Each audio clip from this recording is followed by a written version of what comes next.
இளந்தூர் அர் ரஹீமியா அரபிக் கல்லூரி. உங்கள் ஆண் பிள்ளைகள் 7 ஆண்டுகளில் ஆலிம் பட்டத்துடன் பிகாம், பிபிஏ, பிஏ டிகிரிகளும் பெற்று சிறந்த ஆலிமாக வெளிவர இன்றே தொடர்பு கொள்ளுங்கள்.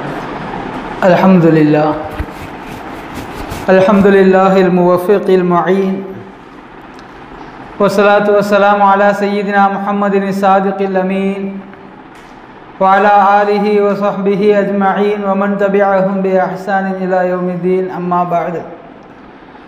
فقد قال الله تعالى في محكم تنزيله وفرقانه المجيد: فأعوذ بالله من الشيطان الرجيم. بسم الله الرحمن الرحيم. إنما أشكو بثي وحزني إلى الله وأعلم من الله ما لا تعلمون. قال نبينا محمد سيد البشر صلى الله عليه وسلم: من عادى لي وليا فقد آذنته بالحرب أو كما قال النبي صلى الله عليه وسلم. صدق الله مولانا العظيم وصدق رسوله النبي الكريم ونحن على ذلك من الشاهدين والشاكرين والحمد لله رب العالمين.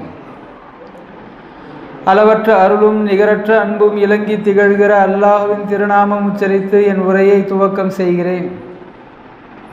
உலகில் உண்டாகும் சர்வ புகழும் அல்லாஹ் ஒருவனையே சேரட்டுமாக.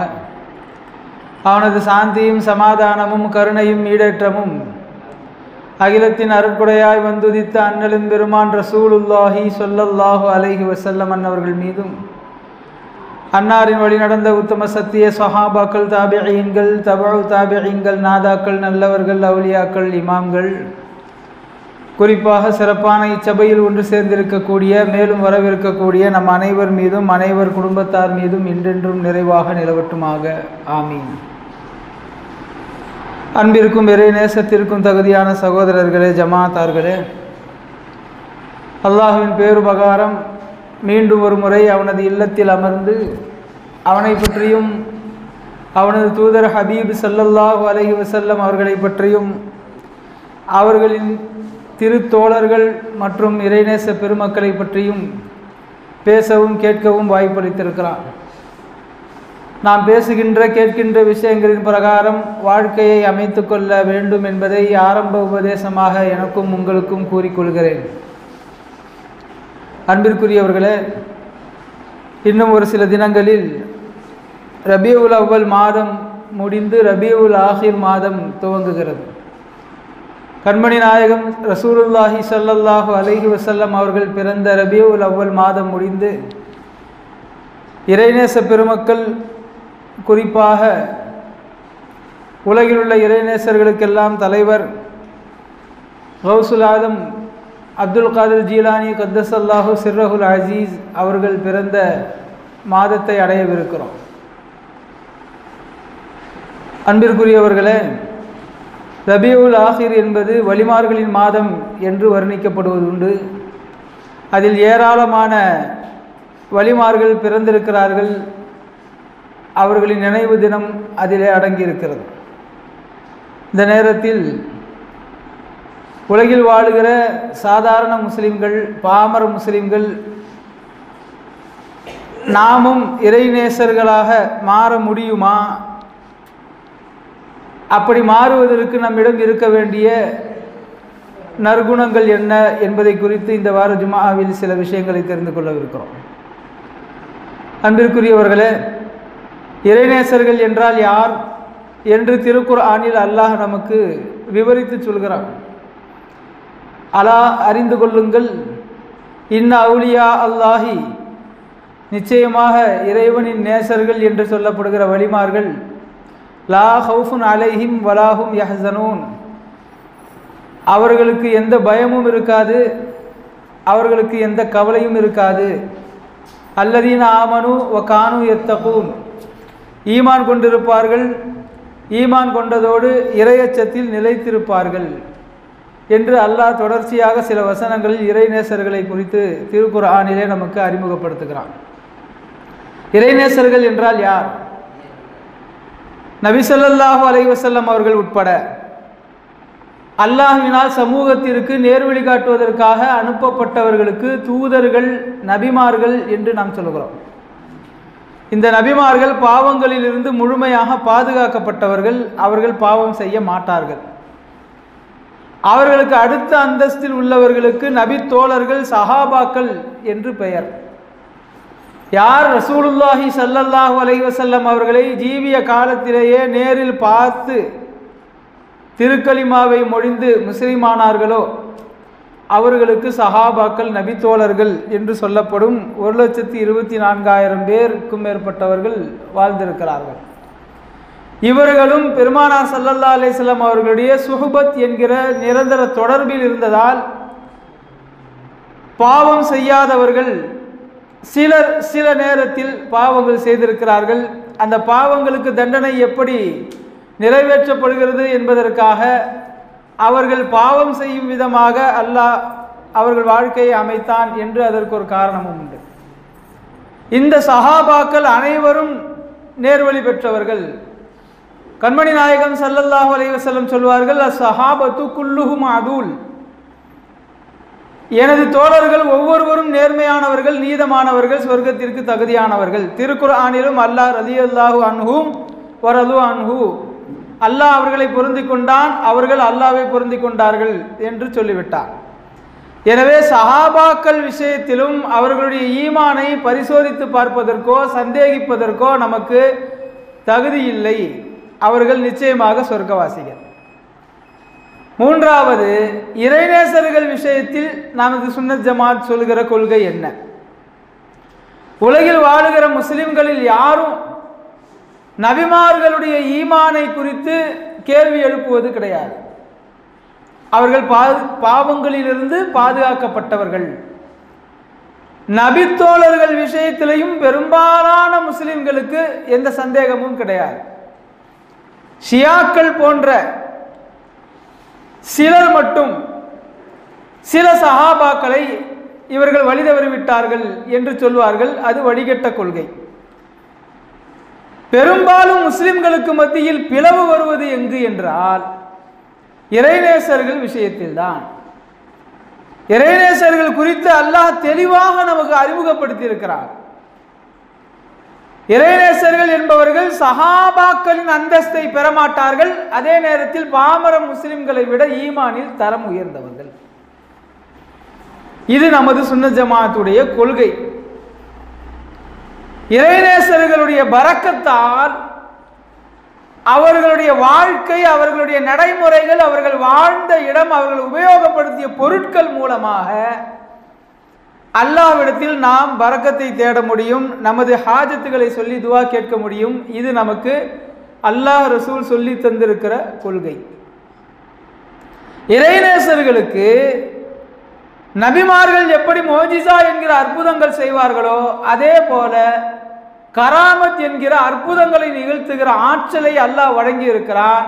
இது குர்ஆனிலும் ஹதீஸிலேயும் நிரூபிக்கப்பட்ட உண்மை. இதில் சிலர் இன்றைக்கு முரண்படுவார்கள். இறைநேசர்களை பொறுத்தவரை அற்புதங்கள் காட்டுகிற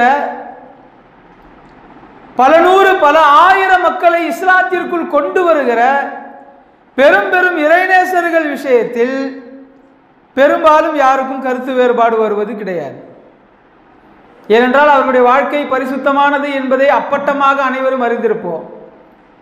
பல அற்புதங்களை நிகழ்த்தியவர்கள், பல சேவைகள், அர்ப்பணிப்பு, தியாகங்களை செய்தவர்கள் என்பதால் அவர்களுடைய வாழ்க்கையில் யாரும் கேள்வி எழுப்புவது இல்லை. ஆனால் ஒரு சில வழிமார்களை குறித்து பேசுகிற போது அமைதி கொள்ளக்கூடியவர்கள், மற்ற வழிமார்களை குறித்து பேசுகிற போது இவர்கள் வழிமார்கள் தானா, அது உங்களுக்கு தெரியுமா, அதை எப்படி நீங்கள் முடிவு செய்தீர்கள், இவர்கள் எல்லாம் வழிமார்கள் கிடையாது, இவர்களும் வாழும் காலத்தில் பாவம் செய்திருக்கிற வாய்ப்பு இருக்கிறது என்றெல்லாம் கூறி இறைநேசர்களுடைய அந்தஸ்தை குறைக்கும் முயற்சியில் இன்றைக்கு பல பேர் இருக்கிறார்கள். தெளிவாக நாம் புரிந்து கொள்ள வேண்டும். இறைநேசர்கள் என்பவர்கள் 4 வகையில் இருப்பார்கள். இறைநேசர்கள் என்றால் 4 வகையில் அவர்கள் இருக்க வாய்ப்பு இருக்கிறது. முதலாவது வகை, அவர்கள் இறைநேசர்கள் என்பதை அவருடன் வாழுகிற மக்கள் அறிந்து கொள்வார்கள். ஏனென்றால் அவருடைய இபாதத் என்கிற வணக்க வழிபாடு, அவருடைய செயல்பாடுகள், தஅவா என்கிற மார்க்க அழைப்பு பணி, அவர்களுடைய தூய நற்குணங்கள், இவற்றையெல்லாம் பார்த்து மக்கள் அறிந்து கொள்வார்கள் வாழுகிற போதே இவர் ஒரு இறைநேசர். ஏன்னா அப்படிப்பட்ட தூய வாழ்க்கை அவருக்கும் தெரிந்திருக்கும். அல்லாஹ் அறிவித்து கொடுத்திருப்பான், நாம் சிறந்த அந்தஸ்தை ஈமானில் அடைந்திருக்கிறோம் என்று. இவர்கள் முதலாவது வகை. மக்களும் அறிந்திருப்பார்கள், அவரும் அறிந்திருப்பார். இரண்டாவது வகையினர், அவர் அறிந்திருப்பார் தான் ஒரு சிறந்த ஈமானுடைய இறைநேசரின் அந்தஸ்தை பெற்று விட்டோம் என்று அல்லாஹ் அவருக்கு காட்டி கொடுப்பான். அற்புதங்களை நிகழ்த்துகிற ஆற்றலை கொடுப்பான். மக்களிடம் சகித்து வாழுகிற நற்குணங்களை கொடுத்திருப்பான். இறை அச்சத்தில் வணக்க வழிபாடுகளில் எந்த சுணக்கமும் இல்லாமல் நினைத்த நேரத்தில் நிறைய அமல்களை செய்யக்கூடிய அவர்களுடைய உறுதியான ஈமான் மூலம் அவர்கள் அறிந்து கொள்வார்கள், அல்லாஹ்வுடைய கிருபையிலே நாம் நெருங்கிய நேசராகிவிட்டோம். ஆனால் மக்களுக்கு தெரியாது. மக்களின் பார்வையில் அவர் சாதாரணமானவனாக இருப்பார். எல்லாரும் போல அவரு வராரு, தொழுகிறாரு, இந்த அளவுக்கு மக்களுடைய பார்வை இருக்கும். அவர் ஒரு இறைநேசர் என்று மக்கள் தெரிந்திருக்க மாட்டார்கள், அவருக்கு தெரிந்திருக்கும். இது இரண்டாவது வகை. மூன்றாவது வகையினர், அவருக்கு தெரியாது, மக்களுக்கு தெரியும். அவர் தன்னை சாதாரண அடிமையாக பார்ப்பார். தொழுவார், ஓதுவார், இபாதத்துகள் செய்வார், மக்களிடத்தின் நற்குணங்களோடு நடந்து கொள்வார். அவரிடமிருந்து எந்த அற்புதங்களும் வெளிப்பட்டு இருக்காது. அல்லாஹ் அவருக்கு அறிவித்து கொடுத்திருக்கவும் மாட்டார். அவர் செய்த பாவங்களின் மீது அச்சம் கொண்டவர்களாக, பாவம் செய்யாமல் பாவ மன்னிப்பு கேட்டுக்கொண்டே நற்காரியங்களை அதிகம் செய்பவராக இருப்பார். அவர் ஒரு இறைநேசர் என்று அவர் அறிந்திருக்க மாட்டார். ஆனால் மக்கள் அவரை பார்த்தால் இவர் ஒரு இறைநேசர் என்று பாராட்டுவார்கள். நம்முடைய மஹல்லாக்களில் கூட சிலரை நாம் பார்க்கிற போது நம்முடைய உள்ளத்தில் தோன்றும், எவ்வளவு அற்புதமான மனுஷனாக இருக்கிறார் இவர், ரொம்ப முடியாத நேரங்கள்லையும் வணக்க வழிபாடுகளை விடுறதில்லை, எவ்வளவு சோதனைகள் இருந்தாலும் பொறுத்து கொண்டு அல்லாஹ்வை வணங்குகிறார். மக்கள் அவரை இறைநேசராக கருதுவார்கள், அவருக்கு தெரியாது. இவர் மூன்றாவது வகை. நான்காவது வகை, மக்களுக்கும் தெரியாது, அவருக்கும் தெரியாது, அல்லாஹுக்கு மட்டும் தெரியும். ஒரு இறைநேசருக்கு தகுதியான வாழ்க்கையை வாழ்ந்து கொண்டிருப்பார். தான் ஒரு இறைநேசராகி விட்டோம் என்று அவர் அறிய மாட்டார். மக்களுக்கும் அவரை பார்க்கும் பொழுது தெரியாது, ஒரு சாதாரண மனிதனாக காட்டிக்கொள்வார். ஆனால் அல்லாஹ் அவரை இறைநேசருடைய அந்தஸ்தில் உயர்த்தி வைத்திருப்பான். இந்த நான்கு வகையில் வலிமார்கள் இருப்பார்கள். நம்முடைய பார்வையில் வலிமார்கள் என்றால் யார்? வெளிப்படையாக பல அற்புதங்களை நிகழ்த்தி இருக்க வேண்டும், பல ஆயிரக்கணக்கானவர்களை தீனில் இஸ்லாத்திற்குள் கொண்டு வந்திருக்க வேண்டும், தூய வாழ்க்கை வாழ்ந்திருக்க வேண்டும், ஒரு அப்பழுக்கற்ற வாழ்க்கை, ஒரு பாவம் இல்லாத வாழ்க்கை வாழ்ந்திருக்க வேண்டும். அப்படிப்பட்டவரை நாம் இறைநேசர் என்று ஒத்துக்கொள்வோம். இதுல எந்த தயக்கமும் யாருக்கும் இருக்காது. ஆனால் இந்த நான்கு வகையிலேயுமே வலிமார்கள் இருப்பார்கள். இதனால்தான் பெருமானார் ஸல்லல்லாஹு அலைஹி வஸல்லம் எந்த முஃமினையும் நீங்கள் சந்தேக கண் கொண்டு பார்க்காதீர்கள் என்று சொன்னார்கள். யாராவது ஒரு முஸ்லிம் ஏதோ ஒரு பகுதியில் நடந்து செல்கிறார் என்றால், ஒருவேளை இவர் தவறு செய்வதற்காக செல்கிறாரோ அப்படிங்கிற எண்ணம் நமக்கு வரக்கூடாது. ஒரு சினிமா தியேட்டர் பக்கம் நடந்து செல்கிறார் என்றால், ஒருவேளை இவர் படம் பார்க்கறதுக்காக போறாரோ அப்படிங்கிற எண்ணம் வரக்கூடாது. அல்லது வேறு ஏதேனும் தவறுகள் நடக்கிற இடத்தை கடந்து முஸ்லிம் சென்றால், கடந்து இல்லை, அந்த இடத்திலிருந்து வெளியே வருவதை நீங்கள் பார்த்தாலும் இவர் பாவம் செய்வதற்காக உள்ளே சென்று விட்டு வருகிறார் என்று சொல்லக்கூடாது. ஏனென்றால் அவர் பாவம் செய்வதற்காக அங்கே சென்றார் என்ற உறுதி உங்களுக்கு கிடையாது. அவர் நன்மையை நாடி வேறு காரணங்களுக்காக சென்றிருக்கலாம். எனவே முஃமினை நீங்கள் பார்க்கிற போது சந்தேக கண் கொண்டு பார்க்காதீர்கள். இன்னொரு உபதேசத்தில் லன்னூபில் முஃமினீன ஹைரா, முஃமின்களை நீங்கள் நலவானவர்களாகவே சிந்தியுங்கள். முஃமின்கள் செய்கிற காரியங்களை நீங்கள் பார்க்கிற போது நல்லதுக்காகத்தான் இதை செஞ்சிருப்பார் என்று நீங்கள் எண்ணுங்கள். அவர் பாவம் செய்கிற இடத்திலிருந்து வந்தாலும். இன்னொரு ஹதீஸில் இத்தகு மவாலி அத்துஹமா, சந்தேகப்படும்படியான இடங்களில் நீங்கள் இருப்பதை தவிர்த்து கொள்ளுங்கள் என்றார்கள் பெருமானார் ஸல்லல்லாஹு அலைஹி வஸல்லம். நாம மக்கள் நம்மளை பார்த்தா சந்தேகப்படுற மாதிரியான இடங்களுக்கு போகக்கூடாது. வேற யாரும் அப்படிப்பட்ட இடத்துல இருந்து வருவதாக நீங்கள் பார்த்தால் அவர்களை தவறாக எண்ணவும் கூடாது. இந்த உபதேசங்கள் எல்லாம் எதற்காக என்றால் எந்த முஃமின் வேண்டுமானாலும் இறைநேசனாக இருப்பதற்கு வாய்ப்புண்டு. சரி, ஒருவர் இறைநேசனாக இருக்கிறார், நாம் அவரை ஒரு அவதூறு சொல்லிட்டோம், அல்லது தவறா எண்ணிட்டோம், அல்லது அவரை பற்றி வெளியே தவறா பேசிட்டோம். நான் கண்ணில் பார்த்தது தானே பேசினேன் அப்படின்னு நம்ம ஒரு சப்பக்கட்டு ஜால்ரா, நம்ம ஒரு சால்ஜாப்பு சொல்லுவோம் இல்லையா, அது எவ்வளவு பெரிய ஆபத்தானது என்றால் அல்லாஹ் சொல்வதாக பெருமானார் ஸல்லல்லாஹு அலைஹி வஸல்லம் ஹதீஸே குதுஸியில சொல்லுகிறார்கள், மன் ஆதாலி வலியன் ஃபகத ஆதன்துஹு பில் ஹர்ப். யார் நான் இறைநேசர் என்று அங்கீகரித்த என் அடியார் ஒருவரை பகைத்துக் கொள்வாரோ ஃபகத ஆதன்துஹு பில் ஹர்ப், அவரை கொண்டு நான் போர் பிரகடனம் செய்துவிட்டேன். அவருக்கு எதிராக போர் செய்வதற்கு நான் என் படையை தயார் செய்கிறேன் என்று அல்லாஹ் சொல்லுகிறான். ஒரு முஸ்லிமுக்கு எதிராக அல்லாஹ் எதற்கு போர் பிரகடனம் செய்ய வேண்டும்? சஹாபாக்களை குறித்து கூட இப்படி சொல்லாத அல்லாஹ், நபிமார்களை குறித்து கூட இப்படி சொல்லாத அல்லாஹ், ஒரு முஸ்லிம் நபிமார்களை இழிவுபடுத்தி விட்டான் என்று வைத்துக் கொள்வோம். ஒரு பேச்சு இருக்கு, ஏதோ இவர் பாவம் செய்து விட்டார், வழி தவறி விட்டார், இவர் இப்படி செய்திருக்க கூடாது, இது மாதிரி வாசகங்களை ஒரு முஸ்லிம் ஒரு நபியின் மீது பொருத்துவானேயானால் அவன் இஸ்லாத்திலிருந்து வெளியே போய்விடுவான், முஸ்லிம் கிடையாது அவன். சஹாபா யாரேனும் ஒருவன் வழிகட்டவர்கள், தவறாக முடிவெடுத்து விட்டார்கள் என்பது போன்ற வாசகங்களை சொன்னால் அவர்கள் இஸ்லாத்திலிருந்து வெளியே போய்விட்டார்கள். வழிமார்களை குறித்து சொன்னால் இஸ்லாத்தை விட்டு வெளியே சென்று விட்டார்கள் என்பது மட்டுமல்ல, அவர்களுக்கு எதிராக நான் போர் பிரகடனமே செய்கிறேன், எனது ஆட்களை நான் திரட்டுகிறேன். அல்லாஹ்வே போர் பிரகடனம் செய்கிறான் என்றால் இறைநேசர்களை இழிவுபடுத்துவன் முதலில் முஸ்லீமாக இருக்க முடியுமா? முஸ்லிம் தான் என்றால் அல்லாஹ் எதற்கு போர் பிரகடனம் செய்ய வேண்டும்?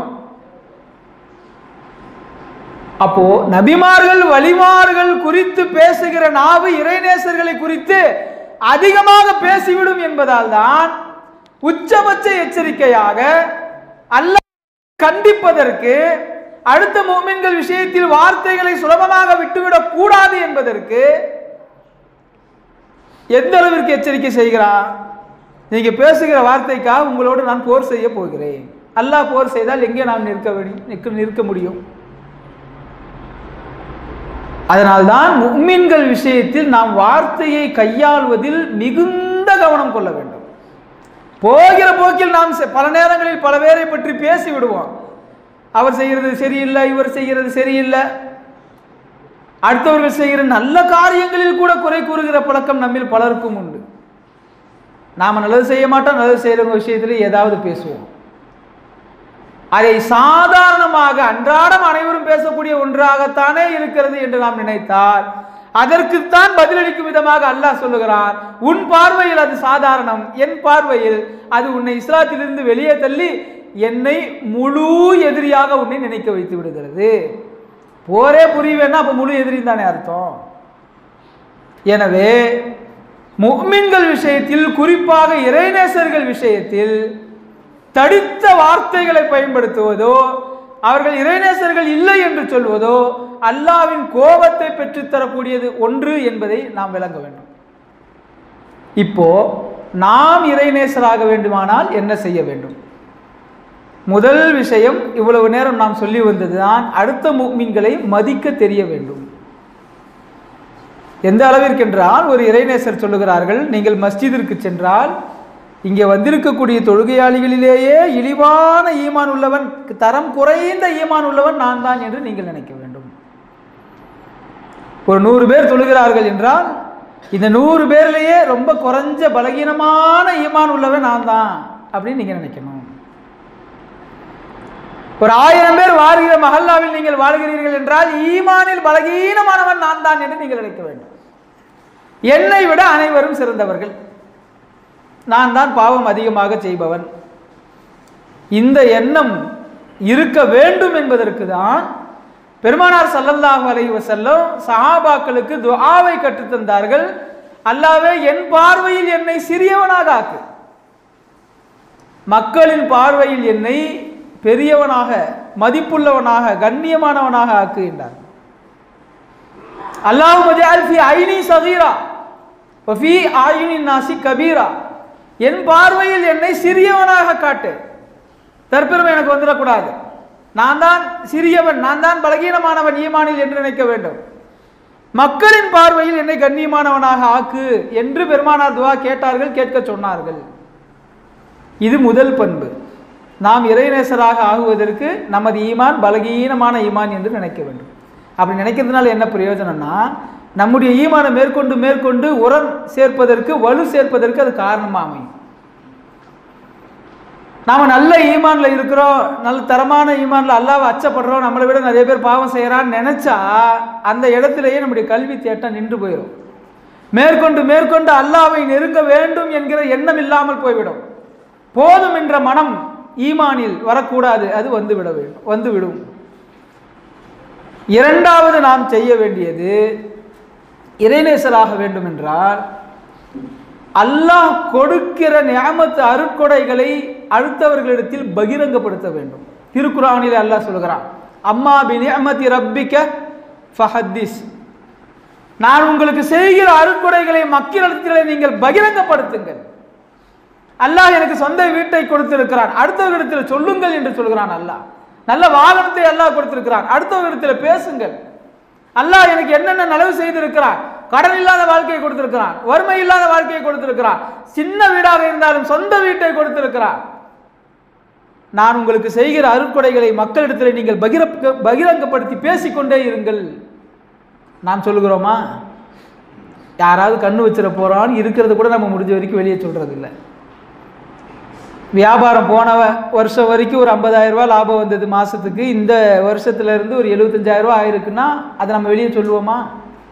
யாராவது வந்து வியாபாரம் எப்படிங்க இருக்குதுன்னு கேட்டா கூட பரவாயில்லன்னுவோம், அதிகபட்சமா பரவாயில்லன்னுவோம். அதே அளவுக்கு போய்கிட்டு இருந்துச்சுன்னா ஏதோ ஓட்டிக்கிட்டு இருக்கேம்போம். அதை விட கம்மியா இருந்துச்சுன்னா எப்ப கடை எடுக்கலாங்கிற நிலைமையில போயிட்டு இருக்குதுன்றோம். ஆனால் அல்லாஹ் சொல்லுகிறான், நான் உங்களுக்கு கொடுப்பவற்றை அடுத்தவர்களிடத்திலே மகிழ்ச்சியோடு வெளிப்படுத்துங்கள். இமாம் ஷாஃபி ரஹ்மத்துல்லாஹி அலைஹி அவர்கள் வாழ்நாளில் பெரிய செல்வந்தராக இருந்தவர்கள், ஒரு முறை உடுத்திய உடையை அடுத்த முறை உடுத்த மாட்டார்கள். இன்றைக்கு நான் உடுத்திய இந்த உடையை ஒரு நாளோ 2 நாளோ உடுத்தி எடுத்த பிறகு நான் கழட்டினால் துவைத்து உடனே சதக்கா செய்து விடுவார். அவங்கள்ட்ட கேட்பாங்க, ஏன் இவ்வளோ ஆடம்பரமான வாழ்க்கை வாழ்றீங்களே? அவங்க சொன்னாங்க, இது ஆடம்பரம் கிடையாது, என்னுடைய உள்ளத்திலே நான் ஆடம்பரத்தை நியத்து வைக்கவில்லை. அல்லாஹ் சொல்லுகிறான், நான் உங்களுக்கு கொடுத்திருப்பதை அடுத்தவர்களிடத்தில் பகிரங்கப்படுத்தி காட்டுங்க. அல்லாஹ் எனக்கு எந்த அளவுக்கு பொருளாதாரம் கொடுத்திருக்கான்னா, ஒரு நாள் ஒரு உடை போட்டா அதை நான் உடனே சதக்கா செய்ய முடியும். அதை நான் மக்களிடத்தில் காட்டுவதற்காக, அல்லாஹ் எனக்கு இந்த அளவிற்கு பொருளாதாரத்தை கொடுத்திருக்கிறான் என்பதற்காக நான் இதை காட்டுகிறேனே ஒழிய புது புது ஆடைகள் அணிய வேண்டும் என்ற ஆடம்பர சிந்தனை எனக்கு இல்லை என்று சொன்னார்கள். இது இரண்டாவது பண்பு. மூன்றாவது பண்பு, அல்லாஹ் கொடுக்கிற சோதனைகளை வெளியே புலம்பி தள்ளக்கூடாது. அல்லாஹ் நல்லது கொடுத்தா வெளியே சொல்லணும், சோதனைகள் கொடுத்தால், ஏதாவது நஷ்டங்கள் கொடுத்தால் அதை வெளியே சொல்லக்கூடாது. இறைநேசர் ஆகுவதற்கு மிக முக்கியமான பண்பு இது. நமக்கு கிடைக்கிற நியமத்துகளை கூட வெளியே சொல்லிடுவோம், ஆனா நமக்கு வர்ற சோதனைகளை சொல்லாம உள்ளேயே வச்சுக்கணும்ல, அது நம்மளால முடியாது. நிறைய பேர்னால முடியாது. எனக்கு ஏதாவது ஒரு குறைவு வந்துருச்சு, ஒரு நஷ்டம் வந்துருச்சு, அல்லாஹ் ஒரு சோதனையை கொடுத்துட்டான், அதை மறைக்கிறது இருக்குது. இறைநேசர்களுக்கு இருக்கக்கூடிய பண்புகள்லேயே ஆக பெரிய பண்பு. சஹாபாக்கள் சொல்லுவார்கள், அல்லாஹ் எங்களுக்கு கொடுத்த சோதனைகளை ஒரு தடவை கூட யாரிடத்திலேயும் நாங்கள் சொல்ல மாட்டோம், முழுமையாக மறைத்து விடுவோம். ஃபாத்திமா ரலியல்லாஹு அன்ஹா சொல்லுவார்கள், லவ் அன்னஹா சுப்பத் அலல் ஐயாமி சிர்ன லயாலிஹா சுப்பத் அலைய மசாயிபு, எனக்கு பல சோதனைகள் கொடுக்கப்பட்டிருக்கின்றன வாழ்க்கையில், அந்த சோதனைகளை என்னுடைய தந்தை பெருமானார் ஸல்லல்லாஹு அலைஹி வஸல்லம் அவரிடத்தில் கூட நான் சொன்னது கிடையாது. எனக்கு தரப்பட்ட சோதனைகளை பகலின் மீது போடப்படுமானால் பகல் இரவாக மாறிவிடும் என்று சொன்னார். பகல் சோதனைகளை தாங்க முடியாம எப்படி ஆயிடுமா? இரவா ஆயிடும். அல்லாஹ் அவ்வளவு சோதனைகளை எனக்கு கொடுத்திருக்கிறான், நான் பொருந்தி கொண்டேன். சரி, இதை மட்டும் ஏன் சொல்லணும்? பொருந்தி கொண்டவர்கள் அப்படியே விட்டுறணும்ல. இதை மட்டும் ஏன் சொல்ல வேண்டும்? பின்னால் வரக்கூடிய உம்மத்திற்கு அது படிப்பினை, அது பாடம். நாம் அதுபோல நடக்க வேண்டும் என்பதற்காக அவர்கள் சொல்லுகிற உபதேசம்.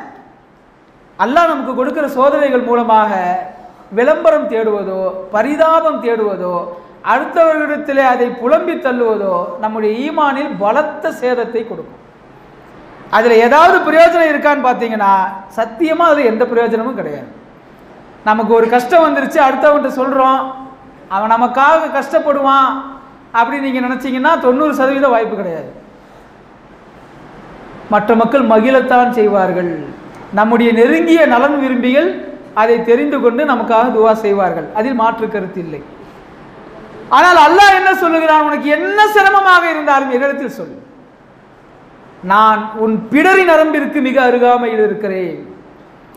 நீ மற்றவர்களிடத்தில் சொல்வதை விட என்னிடத்தில் சொன்னால் அதை நான் உனக்கு சரி செய்து கொடுக்கிறேன். அதற்கு பல மடங்கு 700 மடங்கு வரை உனக்கு கூலி தர தயாராக இருக்கிறேன். நாயகம் ஸல்லல்லாஹு அலைஹி வஸல்லம் அவர்கள் சொன்ன பல நபிமொழிகளின் கருத்து, யார் தனக்கு வருகிற சோதனையை மக்களிடத்தில் புலம்பாமல் இருக்கிறானோ அல்லாஹ் அவனுடைய நண்பனாக மாறிவிடுகிறான். ரொம்ப க்ளோஸ், நெருங்கிய நண்பனாக மாறிவிடுகிறான். நபிமார்களின் துஆக்களில் இது முக்கிய இடத்தை பெற்றிருக்கிறது. இன்னமா அஷ்கு பஸ்ஸி வ ஹுஸ்னி இலல்லாஹ். யூசுப் அலைஹிஸ்ஸலாத்து வஸ்ஸலாம் அவர்கள் சகோதரர்களால் கொலை செய்வதற்கு முயற்சி செய்யப்பட்டு கிணற்றில் போடப்பட்டு வேற ஒரு ஊரில் அவர்கள் விற்பனை செய்யப்பட்டு போனார்கள். மகன் இந்த மாதிரி போயிட்டாரு, இல்லை கொலை செய்யப்பட்டுட்டாரு அப்படின்னு கேட்ட உடனே செய்தியை ஹஜ்ரத் யாக்கூப் அலைஹிஸ்ஸலாம் அவர்கள் செஞ்ச துஆ, இன்னமா அஷ்கு பஸ்ஸி வ ஹுஸ்னி இலல்லாஹ். என்னுடைய கவலைகள் எல்லாவற்றையும் அல்லாஹ்வின் சன்னிதானத்தில் நான் வைக்கிறேன். நான் உங்க யார்கிட்டையும் புலம்ப தயாரா இல்லை. எனக்கு இப்படி ஆயிடுச்சே, இந்த மாதிரி ஆகிப்போச்சே, திரும்ப என் வாழ்க்கை மீண்டு வருமா, திரும்ப இந்த நஷ்டம் சரியாகுமா, இந்த புலம்பல்கள் எதையும் மக்களிடத்தில் குடும்பத்தினரிடத்தில் நான் சொல்ல தயாரில்லை. என் கவலையை என் இறைவனின் சன்னிதானத்தில் நான் வைக்கிறேன். இது முஸ்லிம்களுக்கு இருக்க வேண்டிய ஆகப்பெரிய பண்பு. இதற்கு மாற்றமாக நடந்தால் அது மிகப்பெரிய அல்லாஹ்விற்கு நன்றி மோசம் செய்கிற ஒரு காரியம். நாம எப்படிப்பட்டவர்களாக இருக்கிறோம்? அல்லாஹ்வின் நியமத்துகளை வெளிப்படுத்தணும், அல்லாஹ்வின் சோதனைகளை மறைத்து வைக்கணும். ஆனா நம்மகிட்ட இருக்கக்கூடிய இன்னொரு மோசமான குணம் என்ன தெரியுமா? அல்லாஹ் கொடுக்காத சோதனைகளை வெளியே சொல்றோம். கொடுத்த சோதனைகளையே வெளியே சொல்லக்கூடாதுன்னா கொடுக்காத சோதனைகளையும் வெளியே சொல்லுவோம். உதாரணத்திற்கு கடைக்கு இன்னைக்கு லீவு போடணும், முதலாளி கேட்பார், ஃபோன் பண்ணி உடம்பு சரியில்லைன்னு சொல்லிடுவோம். இது சாதாரணமாக எல்லாருமே சொல்கிற போய் தானேங்க அப்படின்னு நம்ம நினைக்கிறோம் இல்லையா? ஆனால் அல்லாஹ்வின் பார்வையில் அது எவ்வளவு மோசமான அடியான் செய்கிற மோசடி என்றால், நான் உனக்கு உடல் நலத்தை கொடுத்துருக்கிறேன் பரிபூர்ணமா, ஆனால் நீ என்ன சொல்கிற, அல்லாஹ் எனக்கு நோயை கொடுத்துட்டான்னு சொல்கிறேன். இது எவ்வளவு பெரிய அநீதி. அதனால தான் எங்கள் உஸ்தாது சொல்லுவாங்க, நம்ம ஊருக்கு வர்றதுக்காக ஏதாவது லீவு கேட்க போனால் இந்த கல்யாணம் மாதிரி பெரிய ஃபங்க்ஷனுங்களுக்குலாம் லீவு கொடுத்துருவாங்க. நிச்சயதார்த்தம், வளகாப்பு, நம்ம அக்கா தங்கச்சிக்கு நடக்கும்போது வரணும்னு ஆசை இருக்குது, இதுக்கெலாம் லீவு கிடைக்காது. அந்த மாதிரி நேரங்களில் என்ன செய்வாங்க, உடம்பு சரியில்லை, ரொம்ப முடியாமல் இருக்குன்னு ஏதாவது ஒன்று சொல்லுவாங்க. அல்லது அல்சர் எனக்கு ஏற்கனவே இருக்க, டெஸ்ட்டுக்கு கூப்பிட்ருக்காங்க, இந்த மாதிரிலாம் நிறையா இருக்கும். அந்த மாதிரி காரணம் சொல்லும்போது எங்கள் ஹஸ்ரத் சொல்லுவாங்க, எப்பா உனக்கு உண்மையிலேயே என்ன எதுக்காக லீவ் வேணுமோ அதை சொல்லு, நான் லீவு கூட தந்துடுறேன். பொய் சொல்லிடுறாங்க. ஏன்னா நீ லீவ் எடுக்கக்கூடாதுன்னு தான் நான் நினைக்கிறேன். பொய் சொல்லி தான் நீ லீவ் எடுக்கணும்னு சொன்னால் நீ நாடுற லீவு உனக்கு கிடைச்சிருமே ஒழிய, அல்லாஹ் கொடுத்திருக்கக்கூடிய ஆரோக்கியத்திற்கு மாற்றமான ஒரு பொய்யை நீ சொல்லிட்டு போனா அதில் அல்லாஹ் ரொம்ப கோவப்படுவான். ஆனால் நீ உண்மையான காரணம் என்னன்னு சொல்லி நான் லீவை கூட கொடுத்துட்றேன்டுவாங்க. கடைசி என்ன ஆகும்னா அஜத்தில் போய் எப்படி போய் சொல்கிறது, லீவு கேட்காம வந்துடுவோம். அதனால் சின்ன சின்ன வார்த்தைகளில் கூட அல்லாஹ் அதில் பொருந்தாத வார்த்தைகள் இருக்கிறதா என்பதை கவனித்து பேச வேண்டும். இறைநேசராக நாம் ஆகுவதற்கு அது 4வது முக்கியமான பண்பு. கடைசி 5வது, நம்ம எப்போவுமே நம்முடைய வாழ்க்கையில் ஒரு ஆலிமுடைய ஒரு ஷேக்குடைய நிரந்தர தொடர்பில் இருக்கணும். நம்மளில் பல பேருக்கு அதில் மாற்று கருத்து இருக்கிய, ஒரு ஷேக்கு கூட இருந்தால் தான் நான் ஒரு முஸ்லீமாக இருக்க முடியுமா, ஒரு ஆலிமோடு இருந்தால் தான் முஸ்லீமாக இருக்க முடியுமா அப்படின்னு தோணலாம். எனக்கு தொழுக தெரியும், எனக்கு ஜக்காத் கொடுக்க தெரியும், எனக்கு ரமலான் மசாயில்கள் தெரியும், நான் பாட்டுக்கு தொழுகிறேன், நான் பாட்டுக்கு நல்ல காரியங்கள் செய்கிறேன். ஆனால் ஒரு முஸ்லிமுடைய ஈமான் பரிபூர்ணம் அடைய வேண்டும் என்றால் ஒரு ஆலிமுடைய ஒரு ஞான குரு என்கிற ஷேக்குடைய தொடர்பு நிச்சயம் வேண்டும். எதற்காக சொல்கிறேன் என்றால், மார்க்க சட்ட திட்டங்களிலே நமக்கு சந்தேகங்கள் வருகிற போது ஒரு ஆலிம்கிட்ட நீங்க கேட்டு தெரிஞ்சுக்கலாம். அல்லாஹ்வை உண்மையாக அறிவது எப்படி என்று விஞ்ஞான ரீதியிலும் மருத்துவ ரீதியிலும் இபாதத்து ரீதியிலும் சட்ட ரீதியிலான ஆய்வுகள் ரீதியிலும் மற்ற மதங்களை ஆய்வு செய்த ரீதியிலும் அல்லாஹ்வை நீங்கள் அறிகிற இர்ஃபான் என்கிற உன்னதமான ஈமானிய அந்தஸ்தை பெற வேண்டும் என்றால் ஒரு ஆலிமாட கூட கொடுக்க முடியாது, ஒரு ஷேக் அவசியம்.